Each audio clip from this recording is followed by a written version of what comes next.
The UFC is back in Abu Dhabi. Robert Whittaker is taking on Reinier de Ritter this weekend. I'm here to give you my full card breakdown and predictions from top to bottom. Before we get started, we'll quickly recap last week how we did for UFC 318, the Holloway and Poirier fight. First and foremost, I want to thank everyone who watched that breakdown on this channel. It was the most viewed so far on this channel.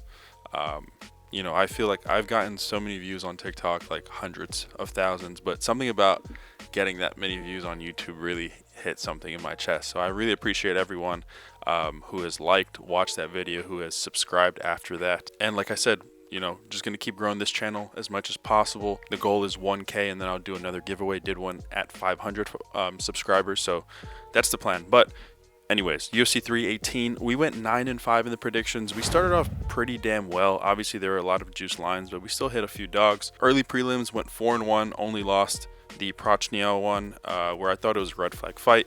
Then we went 3-1 in the prelims. Only one not hitting was Prado, even though I think he did enough, but it is what it is. And then we went 2-3 on the main card. Now, kind of annoyed, Zell Hubert Holland lost decisively, I think. Costa, I liked Costa plus 3.5. Kind of wish I just went on his side if that's the way I was going to go.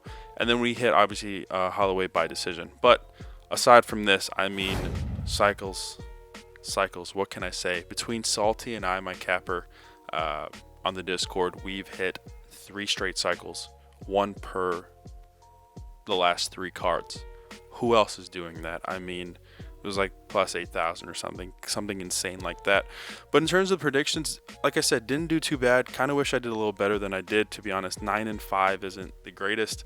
Really feel like we could have gotten 10-4 if I went Costa, or Prado would have won, maybe even better. But it is what it is. So listen, 12 fights this upcoming week. I do like a good amount of dogs, so kind of scary when it comes to predictions. But now we're, 28-9 in our last 3 cards in terms of predictions, so I'll take it. Hopefully we can sweep 12-0. That'd be great. I like seeing a double digit there, so if we can go 10-2, 11-1, 12-0, you won't hear anything bad out of me. But anyways, like I said, 12 fights, some pretty decent lines for a lot of these fights, so we'll run those a lot more, kind of break those down a little bit more in depth, and then we'll move on from there, because there's just weeks on weeks on weeks of UFC, so you're going to be seeing a lot of me. But like I said, 12 fights, so let's get started. First fight of the night, Martin Buday versus Marcus Buchecha. Now, there's not going to be a lot of stats here. Oh, there are on Buchecha. Brazilian Jiu-Jitsu champion. I mean, he's one of the best Jiu-Jitsu specialists in the world, like one of the best grapplers. He's 6'4", he's going to be the same height as Buday. It doesn't show his reach here. Let me see if I can get it elsewhere. 77-inch reach. Same reach advantage. Don't have his leg reach advantage. But listen, Buchecha is one of those guys where he's here to stay. He's really good. It really just depends on if he's going to be able to take Martin Buday down. Now, Buday so far in his UFC career has 100% takedown defense. That is the one fear here, is that no one's going to be able to take him down. Now, given who he's fought in, not a lot of fighters are going to try to take him down too much. Listen, Chris Barnett, Bresky. Let's just go based off the last 3 fights, right? Last one against Uran. Uran went 0 for 2. Arlovsky, 0 for 1. Even though Arlovsky at that point is not even looking for that. And then his sole loss in the UFC against Gaziev. Gaziev did not even shoot for a takedown. Buday did. He went 0 for 2. There's not a lot of fighters that are going to be looking to clinch with him, because Buday is a big boy. Like, he's just creeping over that weight limit, or right under that weight limit every single time he weighs in. And it's 265, so he's cutting weight to get there. So he's probably like 280, 285 maybe once he's in the octagon. Buchecha is not that big. He's 255. He might be 270 when fight time comes around. He might even be a little lighter than that. So it's a little scary to pick him when it comes to like how he's going to be able to dictate the pace in this fight. On the feet, Buday might have the slight edge. Buchecha's not a slouch on the feet either. That's the thing. It's really about if he's able to get that takedown. Because if he is, he's going to be able to ride out the round fairly easily. All he needs is one chance. And the thing about Buchecha is he has more ways to win than Buday. Buday is going to have to keep this on the feet for 3 rounds and actively do work for 3 rounds in order for him to pick up this win. I just don't know if he has it in him. Buchecha can land, like I said, land a takedown and still end up riding out that round, winning that round. So, in terms of the odds, Buchecha right now minus 330. He opened up at minus 210, then people started realizing who he was. Now minus 330. Not bad at all, to be honest. I like Buchecha, to be honest. First fight of the night. I know he's a pretty heavy favorite. Also his debut fight, but I still do lean him to win. So give me Marcus Buchecha to win by TKO or submission. Next fight. Mohammad Yahya versus Steven Nguyen. Now both are coming off of losses. Nguyen is 2 inches taller, same reach, and Yahya has the half-inch reach advantage. Now Yahya, so far, is 0-2 in the UFC. Got smoked his last fight and then lost to Trevor Peek by unanimous decision. Nguyen did lose his debut to Jarno Evans. Not a good loss, to be honest. It was fight of the night, so they were slugging it out. Beat AJ Cunningham by TKO or by knockout on Contender Series. That Jarno Evans loss is not that good, to be honest. Just kind of got outstruck, was able to land a takedown, but did get dropped. And he just got outstruck. They almost threw the same amount of strikes. It just so happens that everything Jarno landed was significant. But just aside from that, I mean, I do still lean him against Yahya just for the striking ability or his striking ability. Not loving this fight, though. I'm not going to lie. Yahya, 0-2, has not really shown that he threw 4 strikes in 5 minutes, basically, of a first round against Fernandez. Lost to Trevor Peek, where Trevor Peek was able to take him down. Is Nguyen going to take him down? Maybe not, which is why I don't like this fight, because if Nguyen was smart, he probably would try to take him down and hold him there. I just don't know if he's going to want to do that. I think he's going to want to slug it out, and I think I still give him the edge. Now, Nguyen right now is minus 340. That's disgusting. I wouldn't even touch that, to be honest. I don't think both these fighters are that good, to be honest. But if I had to lean one, it would be Nguyen. So, give me Steven Nguyen to win by decision. Next fight. Ibo Aslan versus Billy Elekana. Now, they're going to be the same height. Aslan has the half-inch reach advantage. Same leg reach advantage. So just in terms of anatomy, they're damn near equal in terms of height, reach advantage, and everything like that. Now, obviously, Aslan is known for his power. He looks like a big boy in there. But he did lose his last fight to Ion Cutelaba by sub arm triangle in the first round. Ion did end up getting 2 takedowns in that fight that only lasted a round. But here's the thing. Cutelaba has been looking pretty good. He lost his last fight to Bukowskis, but it was a split. It was weird.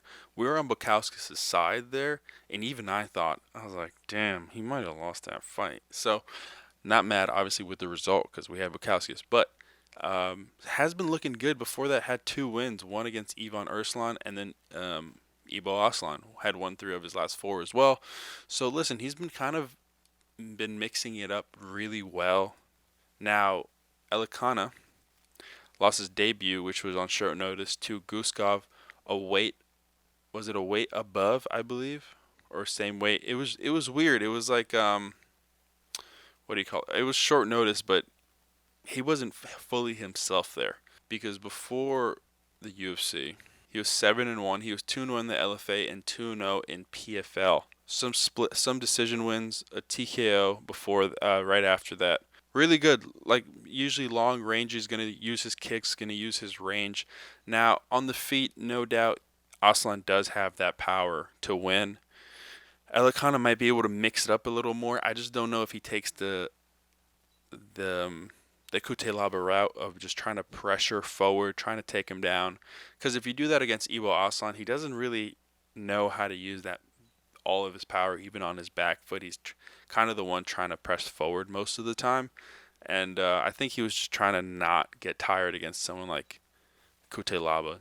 because Kutelaba is going to continuously try to press forward. He's going to be on your ass. He's going to be just on the gas, pushing the pace the entire time. He's like one of those guys that he has a big block head. Like, this is like a normal head. This is Ion Kutelaba's head. And it's just like, I think that kind of shook Aslan a lot. I don't think it's going to happen against someone like Elekana, to be honest. Even though Elekana might be skillfully better, I don't know if in a 3-rounder he's going to be able to exemplify that, especially if he gets cracked early. Because if he gets cracked early, he might end up being a lot more reserved, just not wanting to get slept out there. Now, with that being said, Ibo Aslan right now, minus 290, not in love with it.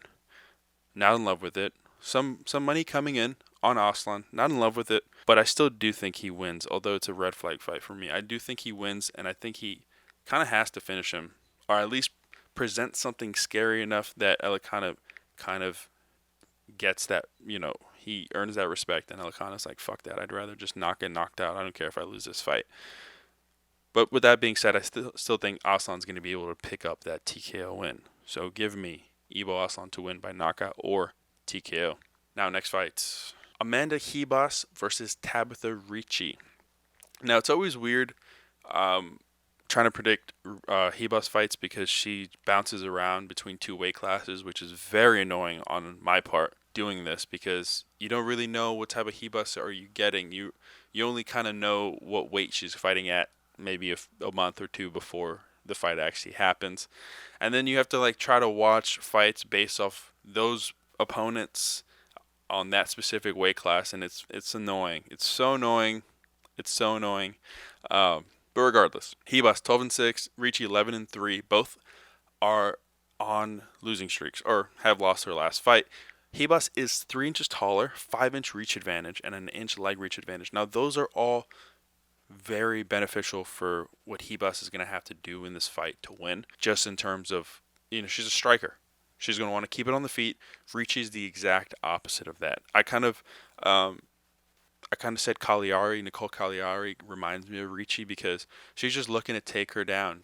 And here's the thing, Cagliari can crack on the feet too, but she kind of is still a little green. And I still think, although I think Ricci's better than Cagliari, I think she's still a little too green on the feet sometimes and just doesn't let her hands go. And to be honest, this is the opponent that you would want to do that with if you're Ricci. I know she's going to throw back, but it's not like Ribas punches really hurt, let's be honest. She's more of a volume striker, even though it looks like she puts everything in each punch. And she's going to know that Ricci's going to want to take her down. Let's be real. She's going to want to take her down. Now, like I said, in terms of statistics, this is kind of messed up because she has all these fights, but they're not all in the same weight class. So obviously these numbers are going to differ. But 83% takedown defense for Ribas. She does average 2 takedowns a fight, mostly with obviously the Roses of the world where she still lost that. Macy Barber, people that could crack her on the feet, even landed 2 against Dern where she lost. She's lost 3 of her last 4, which is kind of nasty. Ricci lost her last one against Yao Xiaonan. We're on the Xiaonan side. I think that line was crazy, and I'm a Ricci fan. I've pretty much taken her in every other fight she's had, to be honest. I have taken her in every other fight except Yaonan. I had her Angela Hill, Pennington. I even had her Luby where she ended up losing. I actually went to that fight. But even though I thought she won, she ended up losing that one too. Just matchup-wise, not the worst one. Listen, 37% takedown accuracy, but she's still landing 2.74. So let's just, on average, what she's trying to take you down, she's averaging 7.5 takedown attempts, give or take, right? 7.5, not bad at all, to be honest. 81% takedown defense. No one's really trying to take her down. I mean, they're going to be pressuring her on the cage. I can see a lot of clinch work on the cage for the both of them. And I can see Ribas doing her best work there. A lot of knees to the body. Those tend to hurt Ricci a lot. Ricci's going to have to push away from that or just try to get in dominant positions in the clinch on the cage, which I think she can do. Ribas is a pretty tall. She's a taller girl, but she's not a big girl. She's just very skinny, and I think that's where Ricci's gonna have to dominate and take her down. Because if she gets taken down, Ribas kind of gives up her back, and she kind of lets the position happen, and then she's just trying to work from the bottom a little bit. But when it comes to Ricci, once she has you on the ground, it's like, I'm not saying it's over. She has a lot of decisions. I mean, she's gone to 5 straight decisions so far. And what is this? 1, 2, 3, 4, 5, 6, 7, 8, 9. 7 of her 9 fights in the UFC have gone to decision, and she has lost 2 of those. She's lost. Oh no, one of them. She lost one of them. I can't read. She lost 2 of them. I'm sorry. Yeah, so she's 5-2 in decisions so far, and most of them she's gotten takedowns. 5 takedowns against Oliveira, decision. 5 takedowns against Viana, decision win. 3 takedowns against Roberson, decision win. No takedowns against Lupi, split decision lost. 1 takedown against Pennington, decision win. 3 takedowns against Angela Hill, decision win. 1 takedown against Yao Nan, decision loss. She really didn't do much. She had 16 seconds of control. Don't really count that, to be honest. She's going to be looking to take Ribas down, and I think she should. And I think she can. And if she does, I think she can win this fight, to be honest. Now, Ricci right now, plus 158. Line keeps coming in. People are betting on Ribas. Ribas minus 205. To me, crazy line. I mean, she's a favorite. Listen, if she wins this fight, fair. I'm not going to take it. An L is an L. I'm still on the Ricci side. But 205 on Ribas, really? Like, that's kind of crazy, to be honest. Ricci, plus 158. She wins this. She takes her down. I like the plus 3.5 as well. If that's the line that you want to take, plus 3.5 means she needs to win 1 round in all 3 judges' scorecards. She can absolutely do that as well. She probably will do that within a 3-rounder. So, give me Tabatha Ricci to win in dominant fashion, hopefully by decision. Next fight, Davey Grant versus Damon Blackshear. Now, Damon is 2 inches taller, 3-inch reach advantage, same leg reach advantage. Very important for him because he looked like he was a new man on the feet in his last fight. He was just kind of controlling everything. Honestly, really good on his part against Arita Lang or Alantangli, Arita Lang, whatever. Doesn't matter right now. Threw 100, landed 125 significant strikes, double of what other homie did. Let's just put it like that. He's on a 3-fight win streak right now. 2 subs and a decision where he kind of could have gotten him out of there, and he kind of like coasted in that 3rd round, which kind of scares me because you can't do that against Davey Grant. Davey Grant did come back. He did come back from neck surgery after a year and change, beat Ramon Tavares, landed 147 significant strikes, also double of what Ramon Tavares threw. Now here's the thing though.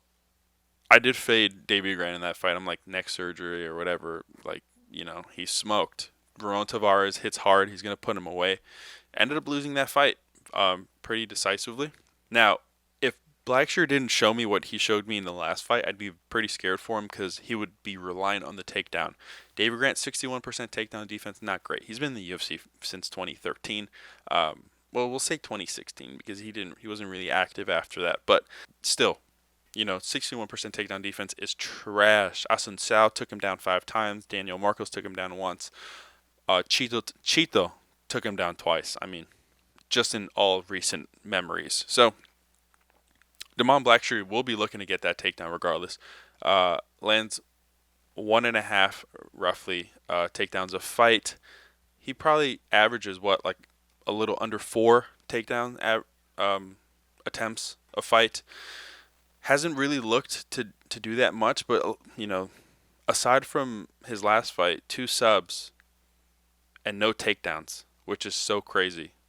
So if he were to take Davey Grant down, I think it's pretty decisive that he's going to finish him and he's going to stop him there. So listen, I'm not even going to overthink this one. I think Damon Blackshear to me is the lock of the night. Minus 340. Listen, minus 265. Wish I'd, that was the place to take him, to be honest. But minus 340, still value on his part, to be honest. He's not a minus 600, even though I would value him maybe around like 380 to 4, minus 400. Like I said, he takes him down.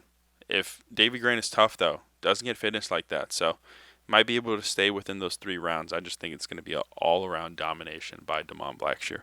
So give me Damon Blackshear to win by submission or decision. Now, next fight. Muslim Salikhov versus Carlos Leal. Now, both are going to be the same height. Leal does have the 4-inch reach advantage, but Salikhov has the 1-inch leg reach advantage, which is going to be big for Salikhov, I guess, because he likes to throw all them kicks, all them random-ass kicks. Let's talk about Leal, because Leal is now 1-1 in the UFC. Listen, he looks old, but he's like 31. He lost to Renat, which was a very close fight, and then he beat the hell out of Moreno. He landed 79 significant strikes in less than a round. That's insane. That's so insane. Just on the feet, listen, he looks juiced to the gills. If you had told me he's juicing, I would believe you. He's juiced to the gills. Salikhov has won his last two, beat Ponzi, and then beat Song Kanan. Even that Ponzi fight was a little iffy, but listen, he won and then beat Song Kanan by TKO. Had that knockdown and everything. To me, this is a red flag fight because we don't really know how good Leal is going to be. Salikhov has the UFC experience. I think on the feet it's going to be rather close. 72% takedown defense for Salikhov. If it extends past that first round, how much is Leal going to be in this fight? To be honest. Just based off numbers, he did start throwing more as the rounds went on against Renat, so he might be able to pick it up more. Maybe he just let it all go against Moreno because he knew he was hurt. But as the numbers suggest against Renat, kind of just kept going as the rounds went further. So it might be that where Salikhov kind of slows down because he's a little older. He's 10 years older than Carlos Leal. But still, I just don't like this fight personally. Also, Carlos Leal minus 480. Not a fan of that. Not a fan at all. Although he probably should win. I think Salikhov is super tough. I think Leal, if he's not careful, this fight could extend to a point where he might end up losing that second. And then what? You're really reliant as a minus 480 on the last round of a fight. I don't know. Depends on how much TRT he's taken during this time. But I still think Leal is going to win. I just don't like this fight. If there's one red flag fight for real for this card, for me, it's this one. So I wouldn't put this in any of your parlays or anything. Minus 480 is atrocious for Leal. But regardless, give me Carlos Leal to win by decision. Next fight. Bryce Mitchell versus Said Nurmagomedov. Now, Bryce Mitchell is coming down in weight here. He's now a 135er. He's going to have the 2-inch height advantage, same reach advantage, but the 1.5-inch leg reach advantage. Now, this is going to be an interesting fight because we don't know how Bryce Mitchell is going to approach this fight, being now he's 10 pounds skinnier, let's say. But he's fighting one of the skinniest bantamweight fighters in the division, in Said. Now, obviously, we'll start with Said because there's not much to say about Bryce, just in terms of his career so far since they're all at 145. But Said has had a pretty damn good career. He's lost 2 of his last 3, but listen, he's losing to good fighters. Jonathan Martinez is a good fighter, and then he lost to Vinicius. Vinicius obviously just won yesterday, last weekend. He looked really good. Vinicius just was able to take him down, had 7 minutes of control, 3 out of 5 takedowns, just was able to do more. Vinicius is a very big bantamweight, so it's going to be very interesting to see. He's 5'9", but he looks audibly huge. So it's going to be interesting to see how Bryce looks just in that face-off against someone like Said. He's going to want to keep it on the feet. Listen, he doesn't average that many takedowns, only 1 takedown, 15% takedown accuracy, which means he's not really looking to shoot. He's trying to get that sub even before. We've seen him, get guillotines, get everything standing first when it comes to his subs. Now, Bryce Mitchell, like I said, he had a sensational start to the UFC career. Lost to Ilya, not a bad loss. Beat Dan Ige, great win. Lost to Josh Emmett, we know how that went. Beat Kron Gracie, smoked Kron Gracie. That's what we needed to see, was not him to beat Kron Gracie by decision, but to literally send him to the Shadow Realm. And then lost to John Silva. And I took Bryce Mitchell that fight. I don't know what's wrong with me. But anyways, he still was able to land a takedown, wasn't able to do too much. 1 minute and 43 seconds of control. John Silva had that knockdown as well. John Silva is just so much more powerful. And that's the thing. Bryce Mitchell is fighting these power punchers. Ilya, Josh Emmett, John Silva. Those are his 3 losses.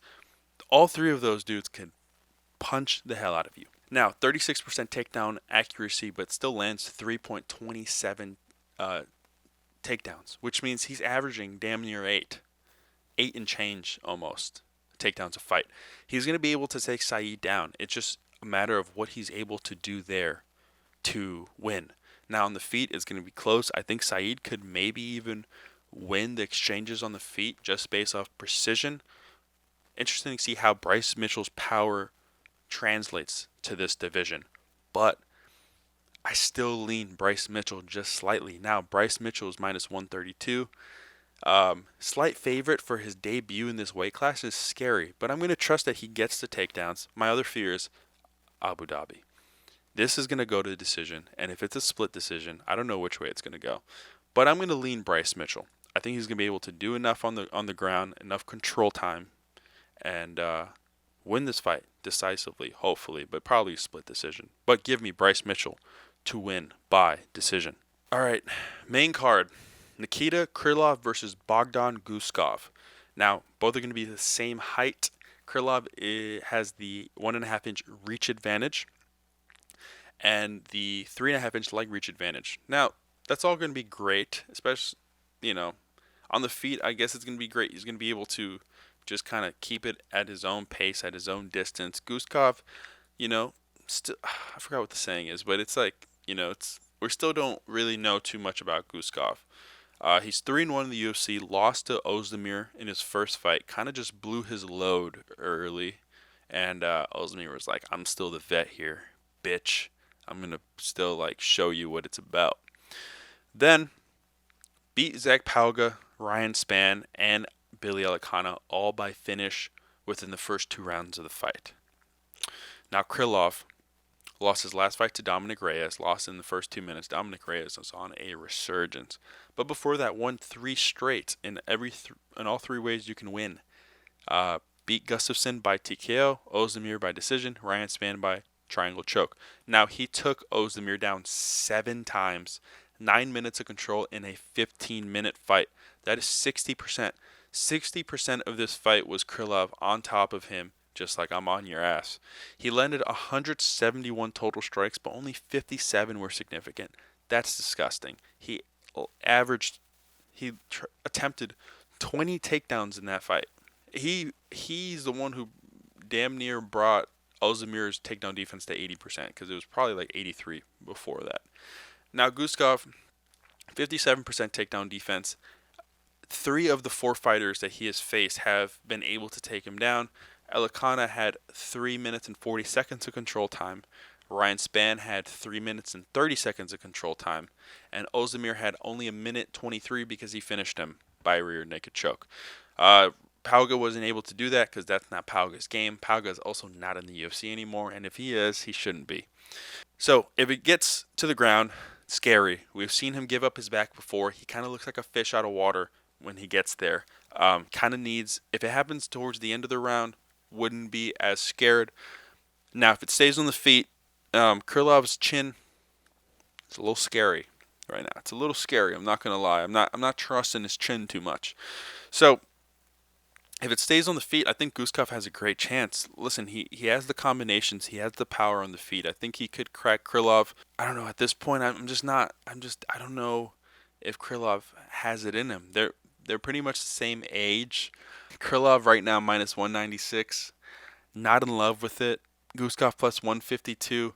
It's not the best line. I kind of wish he was at like plus 200. That would make me feel a little more confident on his side. But plus 152 for someone who has the power to finish it on the feet. Listen, the way Krylov wins this is to get that takedown. Guskov has to know that. He's not losing this fight on the feet.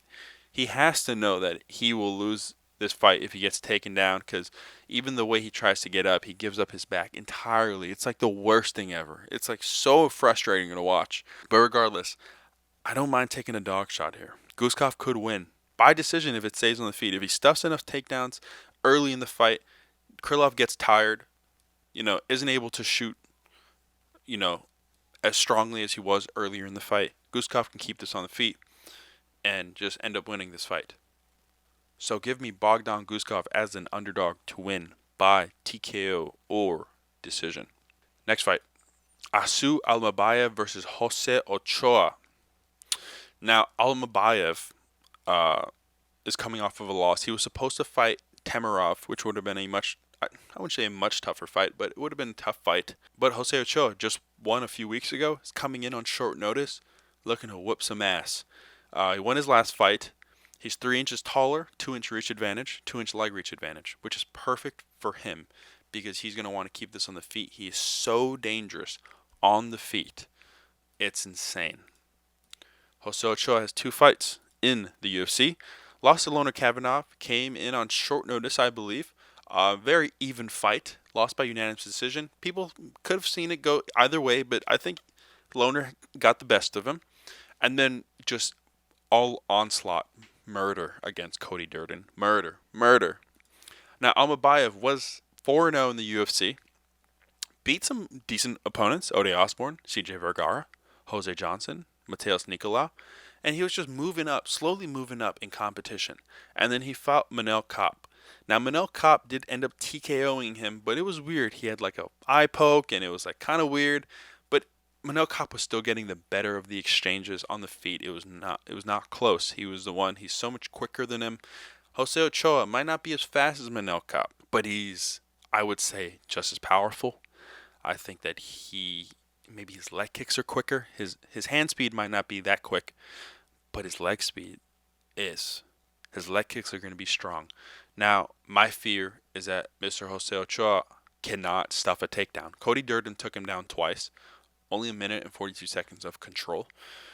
But listen, Almabayev can do a lot of work on the ground. If it gets there, if he lands a few takedowns, he might be able to rain down some elbows, keep it there. Listen, Almabayev does not want to lose 2 fights in a row. Jose Ochoa, though, big opportunity here. Big opportunity. And it's tough because Jose Ochoa is coming in on short notice, yes. I think if they had full camps, I would lean Ochoa way more. But him coming on short notice does scare me. Almabayev is still very good. And then, Saudi, how do I have to say it? Jose Ochoa right now is an underdog, minus 102. And that is why I'm leaning his way still. Because I think if they both had full camps, I think he'd be a bigger underdog, to be honest. I think they would favor Almabayev maybe minus 140. Jose Ochoa would be plus 120. But because it's on short notice, they're both kind of at disadvantages there. They're kind of giving Almabayev a break there. But still, I'm going to go with Jose Ochoa. I'm going to go back-to-back dogs. I like this kid a lot, to be honest. I sound like Dana White. We're actually pretty far in age, kind of. We're not even that far in age. But regardless, I do like Jose Ochoa. I just think on the feet he's so much better. If he's able to stuff those takedowns, I think we can see a very similar fight to what we saw against Manel Kape. So give me Jose Ochoa to win by decision. Now next fight, we have Magomedov versus Marc-Andre Barriault. Now, Sharabutdin did lose his last fight. He's an inch taller. Marc-Andre Barriault, inch in reach advantage and an inch in leg reach advantage. Now, Sharabutdin did lose his last fight. That's Marc-Andre Barriault. Sharabutdin did lose his last fight to Michael Page. On my new TikTok, so if most of you know me, it's probably from my old 15K account on TikTok. I made a new one. Please follow me there. I think I have like 1.6 or something. One of the top pinned videos is me talking about that Michael Page Sharabutdin fight and who I think is going to win. And I picked Michael Page as a pretty decent underdog.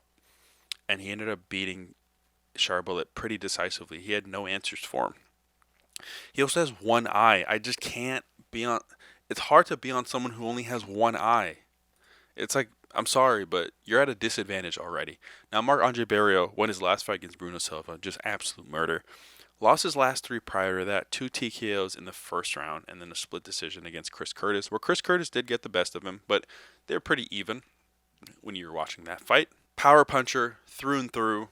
Sharabutdin not like that. He's going to try to kind of weather the storm as much as possible. I think he's going to go more output than anything else, and I think that could be scary on his part because Marc-Andre has the power to put anyone's lights out. Sharabutdin, though, seems to have a pretty good chin. He's been cracked before. He's been hit.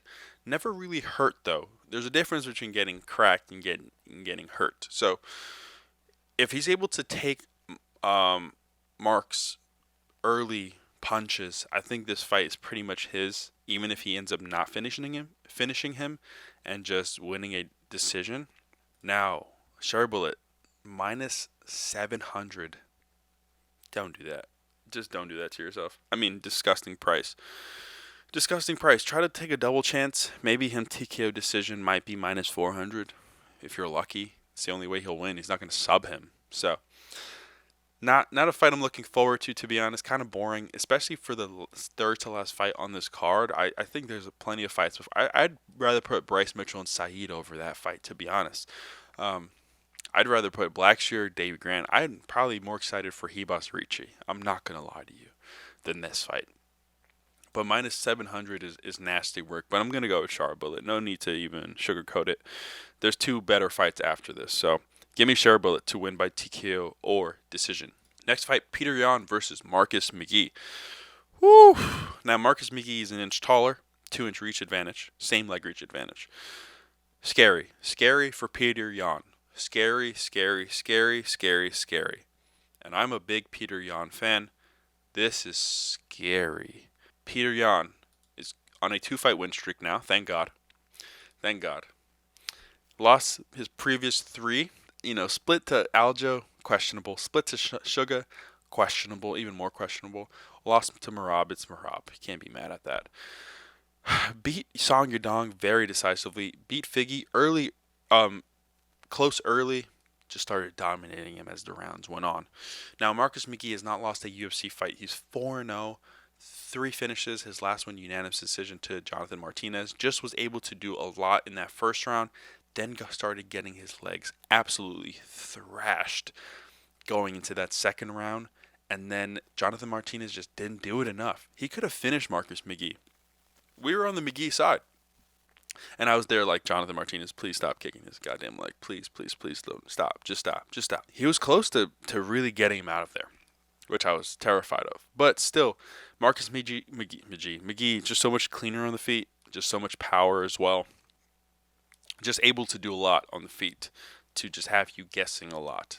Also, an MMA lab guy, which I like. Those lab guys are very good out there in Arizona. Petr Yan, former champion, just an absolute dog.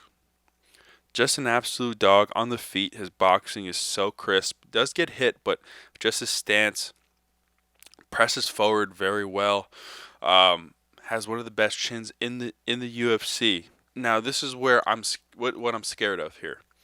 Petr Yan is minus 410. I love Petr Yan, but he should not be a minus 410.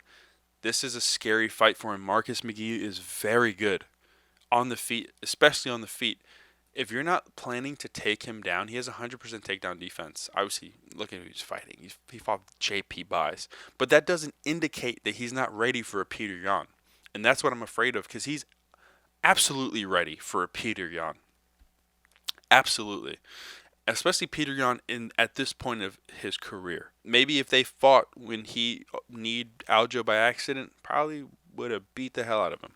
But at this point in his career, Marcus McGhee looks really good, really technical, and I think this is going to be a closer fight than minus 410 and plus 290.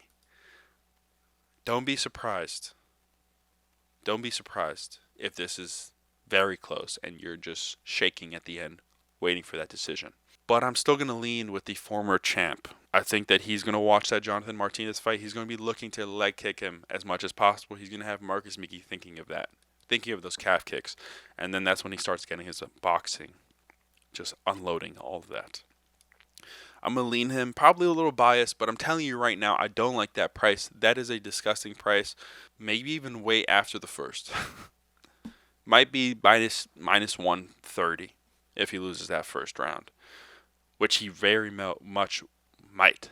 McGhee looks so clean in that first round, always. And Petr Yan's kind of a slow starter, so don't be surprised of that. But regardless, I'm still going to lean Petr Yan here. I think he wins this one. He gets number one contender fight, and then he fights for the belt. Arguably, maybe even if he wins this one by finish, he might even fight for the belt next. But give me Petr Yan to win by decision. Last fight, main event. Rob the Reaper Whittaker, Bobby Knuckles versus Reinier de Ridder. Now, Reinier de Ridder is 4 inches taller, 4.5 inch reach advantage, but Bobby Knuckles has the 2-inch leg reach advantage. Now, just based off anatomy, this is very scary for what Rob is going to want to do on one side of this, which is, his combinations. His boxing is going to be able, he's going to be able to let off his boxing, but, his signature 1-2 high kick might not work, although he has a 2-inch leg reach advantage. De Ridder is 4 inches taller. He's a tall MFer. Very tall. Now, Reinier de Ridder, all props to him, man. I've been fading Reinier de Ridder damn near every fight except his first one. Faded him against Kevin Holland. Stupid. Faded him against Bo Nickel. I picked Reinier. Or I picked Bo. Stupid. And now he's fighting Rob the Reaper Whittaker, who lost his last fight to Khamzat, and we know how that went. His teeth were just inside his mouth. Now, here's the thing. Well, they're inside. They were, back there. It was disgusting. That's, one of those things that, I'll show my mom because she'll start screaming. That's how nasty that was. Now, here's the thing. Apparently, Rob said that he was hurt in that fight already. His jaw was messed up from before. So you got to take that into account, right? Maybe it's not just, what Khamzat was able to do, because Khamzat kind of got his forearm into it. It wasn't just it looked like it was very disgusting. 1-2 fights before that is Aslan, Paulo Costa. He's always on this, he's only losing to elite of the elite. He's only lost since 2014. 4 fights. 2 to Izzy, prime Adesanya, were arguably the second time they fought. I don't know. Lost to Dricus, current champion, elite, and then lost to Khamzat, previously hurt, Khamzat monster. Reinier de Ridder, is he a part of that class? He could be. He is a former champion at 1, looked really good, only lost to the same guy twice. 7-2-1, Entali Malikin, where he got finished both times. Now, most of his fights do not end in decision. So this is the thing. I think Reinier has a chance just as much as all those guys I stated that Rob lost to early. But if it passes the second round, I think this is all the Reaper. Now, in clean situations, we know Reinier de Ridder is going to make it nasty. And that's what Dricus did. He made it nasty. Adesanya, the first fight, made it nasty. Khamzat, he made it nasty. Aslan didn't have enough time to make it nasty. He got smoked. Paulo Costa, he was hesitant. Marvin Vettori, hesitant. Gaslam, hesitant. Cannonier almost finished him. But that's the Rob we're going to need to see, was against that fight against Cannonier, where he let his hands go. He was quick. He was persistent. And although he almost got finished himself, he got hurt himself, he was just on one. And let's be honest, he's fought a lot of good strikers since Cannonier as well. Like I said, Izzy. I wouldn't say Vittori's a great striker, but listen, he's a volume striker. He's going to be throwing a lot at your face. Power in Costa, power in DDP, obviously, Aslan. This is going to be a close one. And I wouldn't be mad if you said Reinier de Ridder finish first and second round. Absolutely could do that. I've been watching, some interviews from both of them. Rob seems like he wants to put the pause on him, and I think he can. I think he can do what he did against Aslan, to be honest. He can absolutely do that. And if he does that, listen, Paulo Costa, Ikram, lost to Khamzat, beats Reinier de Ridder. He really only needs 1 or 2 more fights. Maybe 2, which he would be winning 3 straight, 4 of his last 5. I think that, is a title shot right there. Likely will be against either Hamza, last loss, or DDP, loss before that. So, interesting to see from that point of view. For Rob, minus 162, not in love with it. I think the best way to go is TKO points. You might even get even money on that, TKO points. So why not do that? He's not subbing De Ridder. De Ridder on the ground is a demon. He's a demon. Him and Buchecha are demons. So wouldn't really like that. I mean, if you can get a better price doing a double chance, why not just do that? You know. But I still lean him. I still lean the Reaper. I still think he has it in him to win this fight. De Ridder's very good. And maybe you have to stop fading him after this fight. But I still think Rob has it in him, so I'm going to go with Rob. I think he closes the show out in spectacular fashion. Give me Rob, the Reaper Whittaker, to win by knockout or TKO between rounds 2, 3, and 4. And that does UFC Abu Dhabi, Robert, the Reaper Whittaker versus Reinier de Ridder. I want to thank everyone who obviously has watched this or is currently watching this. Please give it a like. Please subscribe. Like I said, once we reach 1,000 subscribers, I will be doing a giveaway. And it's not going to be just one person. I like to distribute the wealth and give money to as many people as possible because I feel like just one person is crazy. This is not the Mega Millions. So please give me a follow. Please comment your favorite lock of the card, obviously. Please also join the Discord. This is where you get the write-ups, the predictions, all other information, the parlays, the cycles, the lottos, everything included in that, not just from me, but from my other moderator, my capper, Salty, who doesn't just do UFC. He does other combat sports, including boxing, bare knuckle boxing, PFL, Contender Series when that comes back, Road to UFC, and all of that above. And also, obviously, I don't just do this. Once NFL season starts approaching, which is honestly close to my favorite other sport to cap, that baseball right now, tennis right now. So please support us there, $14.99 a month, and you get a free week with that subscription if you do the monthly plan. So that goes into this weekend and next weekend's card. So please support me there. The link is in the bio. Please like this. Please follow the TikTok as well. And as always, I appreciate you all for all the support. I love you all. I hope you guys have a wonderful weekend, and I will see you for next week's fight card. Let's keep cashing.